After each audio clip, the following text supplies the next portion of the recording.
Underground fighting. Kind of an ironic name considering how promoted it is now.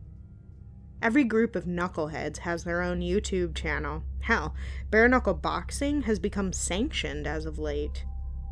But there are still grimy rings with seedy individuals betting inordinate amounts of money on the outcome of a fight between two guys that are willing to go a little farther than the law would allow. As you've guessed, I am one of those guys. Don't get the wrong idea. I don't have a death wish.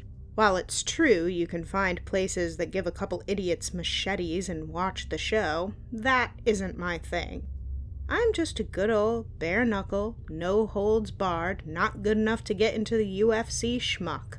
It pays the bills and makes it so I only really have to work a handful of days a month.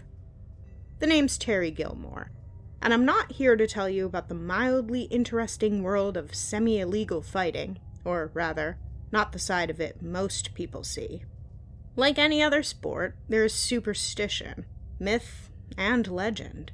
And the older guys, they have a rule. Don't take fights from September 15th to November 1st. Ask 10 old heads why, you get 11 different reasons. Humidity leads to more injuries, spirits make bad luck, veil between worlds thin, all kinds of crazy crap. And most people laugh it off, schedule their fights, and are perfectly fine. I'm a pretty mediocre athlete, truth be told, but in this regard, unfortunately, I'm not most people. The fight takes place in a warehouse. Spotlights, hastily rigged up, provide glaring illumination to the assembled crowd of scumbags just connected or rich enough to lose a few $1,000s in a night and take the loss in stride. I'm wearing loose shorts and no shirt. The spotlights are already making me sweat. My opponent is an older guy, 50s maybe, solid build, bushy gray hair and beard. He wears a pair of torn sweatpants and a sleeveless white undershirt. His face has the telltale signs of an alcoholic, and I really hope he isn't some poor homeless guy they dragged in at the last minute. His confident stride to the center of the second-rate ring made me realize that was not the case. The ref says nothing other than, "Begin," as we touch fists and begin to circle. He's a few inches taller than myself and has about 20 pounds on me. The advantage is most certainly on his side.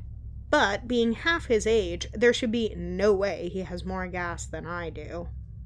The first round is a boring affair, both of us feeling each other out with jabs and feints, not wanting to commit for fear of taking a nasty cut early in the fight.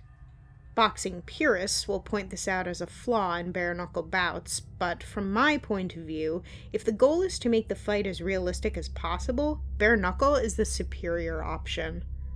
The second round, though, that is when I knew something was amiss. He came out of his corner like a bat out of hell, not the haymaker frenzy a lot of big guys with no skill try, but a constant pressure of jabs, followed by heat-seeking overhand punches I found myself stumbling backward to avoid. The first real blow that connects sends me into the boxing-style ropes. I dodged the roundhouse right meant to finish me off and push forward, getting inside his guard. One main difference, rules-wise, to an MMA bout is headbutts are perfectly kosher. As a shorter guy, this is just about my only advantage. I clinch up with the guy, who I notice is dry as a bone and smells vaguely of sawdust. Instead of trying to take him down or dish out some body blows, though, I bring him in as close as possible, tuck my head, and drive the top of my skull into his jaw. I feel something give way, and he falls back a bit. I'm shocked that I didn't put his lights out, but not enough to let up. I assume he is more of a boxer, so I start throwing some low kicks. They land as expected, seizing his oblique muscle, but that wasn't the goal. On the fourth kick, he throws his guard low, exactly what I was hoping for. I don't bother setting it up with a jab. I spin my torso into a devastating uppercut that lands with an audible crunch. I think the guy has to be on something as he shakes his head for a second, obviously trying to clear away some cobwebs, but still in the fight. I don't let shock make me stupid, though. As he's getting his bearings, I launch a roundhouse left, ready to back it up with a takedown if this guy's cement jaw keeps doing its thing. He regains his wits quickly enough to see the powerful, albeit sloppy punch coming. He reacts with a bulldozer of a left cross, meant to simultaneously block my blow and take my head off my shoulders. But he wasn't quick enough. I turn my body, and the punch misses cleanly enough that I look him directly in his surprisingly vibrant blue eyes. Right before my blow connects, and I see one launch itself from its socket. I fight in a pretty brutal sport, and in an extra brutal league, but at the end of the day, we're all still athletes trying to get by doing what we love. You get a few psychos now and then, but they are self-defeating. If you are known for crippling folks, no one is going to want to actually get in the ring with you. With that in mind, I took a step back, lowering my guard and saying, "Holy shit," as I looked to the ref, who was unashamedly attempting to pick up on a pretty attractive lady in the audience. The old man looks at me with one eye closed. No blood, but I swear I see a thin line of gray fluid coming from the eye I unintentionally removed. "Don't worry about me, kid. You're in a fight," he says, launching a push kick that widens the distance between us before the end of round bell rang. He goes to his corner, and his cut man, a young guy with pale skin and a mustache that makes him seem untrustworthy, begins to work. I try to catch a glimpse of how bad I hurt the guy, but I have my own wounds to attend to. No cut man for me. Never saw the point in paying someone 15% to take me out of the fight before I'm ready. That's the ref's job. I apply the last of a container of Quick Stop, purchased from the pet store, mostly cornstarch and lidocaine, on the worst of my cuts, and feel the stinging and bleeding abate. We are on our feet again, and as we touch fists, I first assumed I didn't actually knock the man's eye out. Clearly, I was looking at a fully ocularly typical person. Two perfectly functional eyes were gauging how much I had left in me. The only problem was, one of the eyes was brown. Maybe I'm punch drunk, maybe I just didn't notice it before, but my gut screams at me something is wrong, especially when I realize that before the blows are even being traded, I'm gassed, and my opponent literally hasn't even broken a sweat. He's observant for someone who should no longer have access to binocular vision, and takes advantage of how winded I am. He launches a combination that I'm sure was the scourge of the City League 30 years ago, but we are not boxing. I clinch up, taking a couple punches in the process, but stealing his reach. He's not a grappler, and I easily get him behind the ropes, heedless of the elbows and awkward jabs he's throwing. I grab the ropes with both hands, trapping him, and I gather up all my energy for as many knees as I can throw. The old man is out of his element. Every time he lowers his guard, he receives a headbutt to the jaw. As he defends against that, I launch knee after knee. I feel his ribs crack, then break, and as the fifth knee lands, and I feel my muscles burning enough to make me disengage, it feels like I'm striking a bag of melting ice. His jaw is cocked, one side of his chest slightly caved, but he is still standing, and as I watch, his jaw pops itself back into shape. He whispers, just loud enough for me to hear, "You fought good, kid. I'm gonna make sure you still come out of this looking decent." I think he's taunting me, but his tone is very legitimate, and more importantly, he does not sound ready to stop anytime soon. Before I have time to set myself, he fires off a kick that lands square in my stones. My body cramps up, and a wave of nausea overtakes me. Perfectly legal, though frowned upon blow in this sport. A punch to the stomach follows, and as I go to a knee, the old man puts his hand over my nose and mouth in a death grip. I begin to retch, and suddenly am waterboarding myself on my own vomit. The ref, realizing that aspirating vomit has killed much better people than myself, calls the fight. A win for the old guy, but judging by the booing from the crowd, not one that will get him another fight anytime soon. The locker room was 2 industrial showers that sprayed what felt like ice and smelled like a week-old mop. On the plus side, there was a partition. I began washing the blood, sweat, and vomit from myself and strike up a conversation with the old man. "So, what are you on that is letting you ignore that kind of pain? If it's not blowing out your heart, I think I need some," I say, hoping it comes off as good-natured ribbing. "Not a thing to sell you, kid. but I do have an offer for you, he says cryptically. I'm not going to make the obvious joke about making me an offer in the shower, so I'll just ask, what's the offer? Suspicion creeping into my tone. I'm part of a promotion, and I think you might be good enough to join.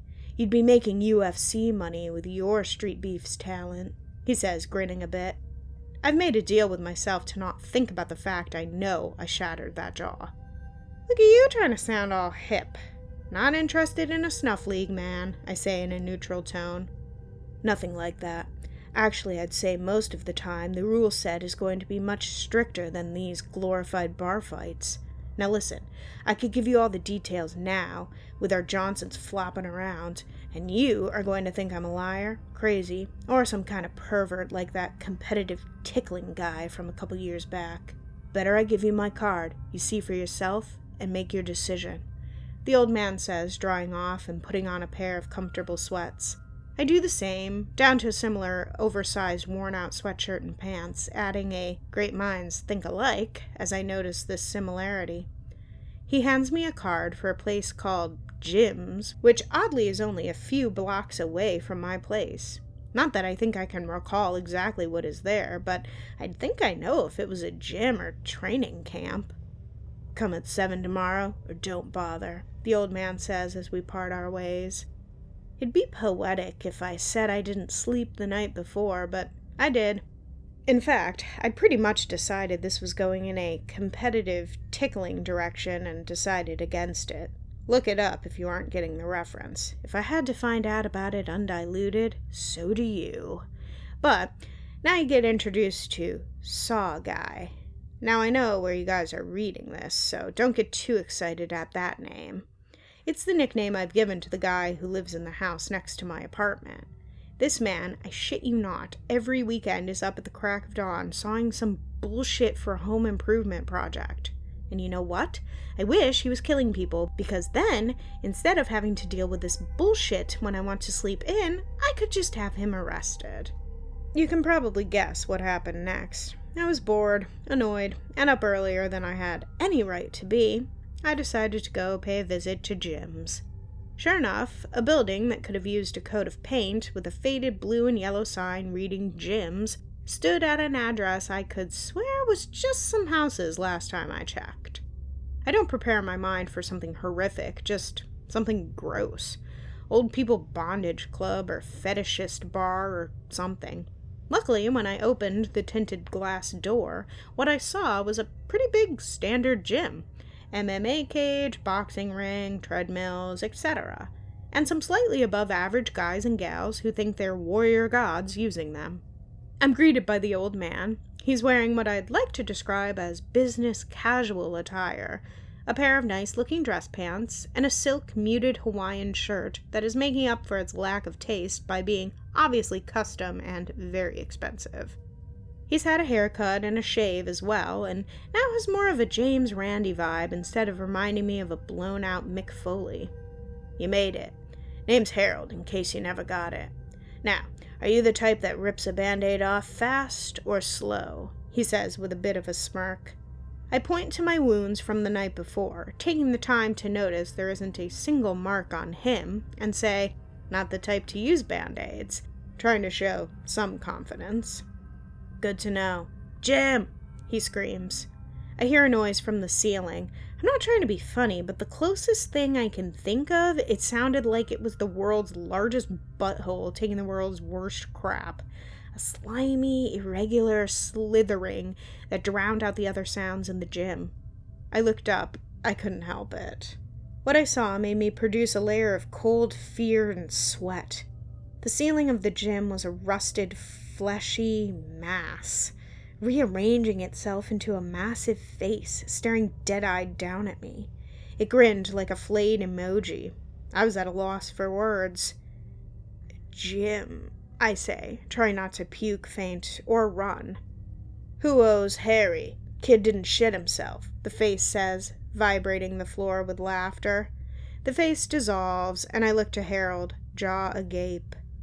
Things starting to come together, he says, putting an arm on my shoulder.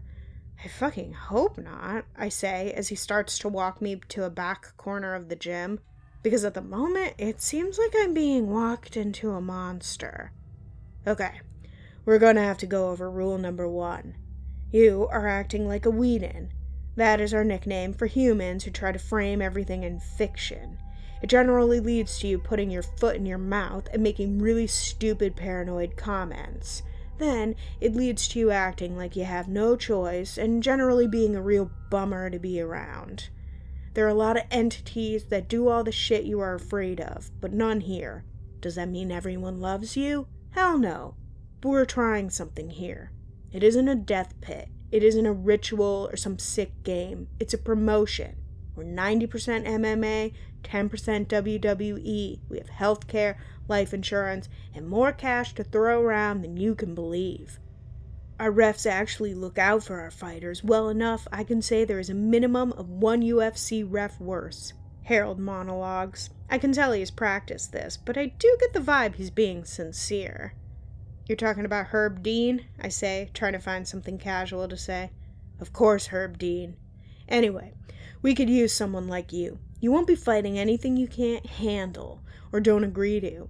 I feel pitching it any more is going to make you nervous, so what do you say? Harold finishes. First, why me? I could think of 20 guys better off the top of my head, I say, cockiness gone. It's not about that. We need the right kind of mindset, and you have it. You're no psycho, but you are dealing with the destruction of your worldview well. You can keep your mouth shut, and, well, those 3 years on that kid's show didn't hurt either. He laughs as we make our way to a skinny guy working a heavy bag in a pretty masterful fashion. The guy turns to us, and thankfully I'd just seen an eldritch ceiling tile, as it let me react with a little less gusto to this fresh horror. He was wearing extremely oversized workout gear, with a ruddy, almost infected reddish skin tone, greasy long black hair, a mouth that seemed a little too small for his face, and massive, black, almost hamster-like eyes taking up a third of his face. But these were not the most disturbing feature. His hands were massive things, not deformed and cancerous, but lithe, with palms the size of dinner plates and 2 feet of undulating knuckles on each hand. He extends one to me and talks in a soft, almost childlike whisper. "It is a pleasure to make your acquiescence, good bedfellow." I shake his hand, which feels like it could rip my arm from its socket, but turn to Harold. "The hell did he just say?" I whisper. "Don't try to analyze it too much. Go for broad strokes. He says hi and is happy to see you." Harold's tone indicates this is something he is very familiar with. And to answer the question, yeah, in a free-for-all or in a dark alley, he'd destroy you. But the fight is going to be Queensberry rules, heavy gloves, and with a ref that has as many eyes as you have fingers. There is one catch, though. "Here it goes. This is where the creepypasta starts," I say with a sigh. "That, you are Whedoning all over the place with a comment like that. The creepypasta starts, you dramatic little princess. The catch, before you human-splain any more to me, is you need to help out a bit with our friend's size training. He's got the gimmicks, he's got the skill, but he lacks that. He's a bit of a teacup. 10 grand for 2 months, plus what you will be making in your other fights. You in?" Harold's confidence that I am is not unfounded. And that's where I am, writing this in an understocked lunchroom, just having agreed to not only fight, but train a monster. Can I do it? Should I be doing it? I've always been a risk-taker, and I guess this is just the next in a series of dangerous decisions. But it's feeling like I'm a bit over my head.